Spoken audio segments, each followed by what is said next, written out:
இப்போ சில பேருக்கு வந்து அவங்களுடைய பிறந்த நேரம் வந்து அதை எழுதி வைக்கிறதுல ஒரு சிறு பிழைகள் ஏற்பட வாய்ப்பு இருக்குது.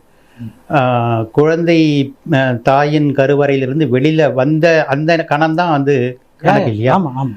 ஆனால் சில பேரை வந்து அது கொண்டு போய் நர்ஸு வந்து வாஷ் பண்ணிவிட்டு கொண்டு வந்து வைப்பாங்க. வச்சதுக்கு பிறகு வெளியில் வந்து தகவல் சொல்லுவாங்க. தகவல் சொன்னதுக்கு பிறகு அவங்க நேரத்தை குறிப்பாங்க.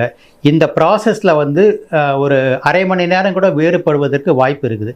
இந்த அரை மணி நேரம் வேறுபட்டால் ஜாதக பலனே மாறிடுமா சார்? கண்டிப்பாக மாறும். இப்போது ஒரு நீங்கள் சொல்கிற மாதிரி தான் சார்.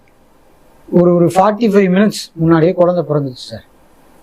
அவங்க டாக்டர்ஸு இவங்கெல்லாம் டைம் எழுதலை. ஃபார் எக்ஸாம்பிள் டைமே எழுதலை. அவங்க குழந்தை எடுத்துட்டு அம்மா கிட்டேயோ அப்பா கிட்டேயோ ஃபேமிலிகிட்ட கொடுக்க வராங்க இல்லையா, அப்போ அந்த டைம் எழுதுறாங்கன்னு வைங்க.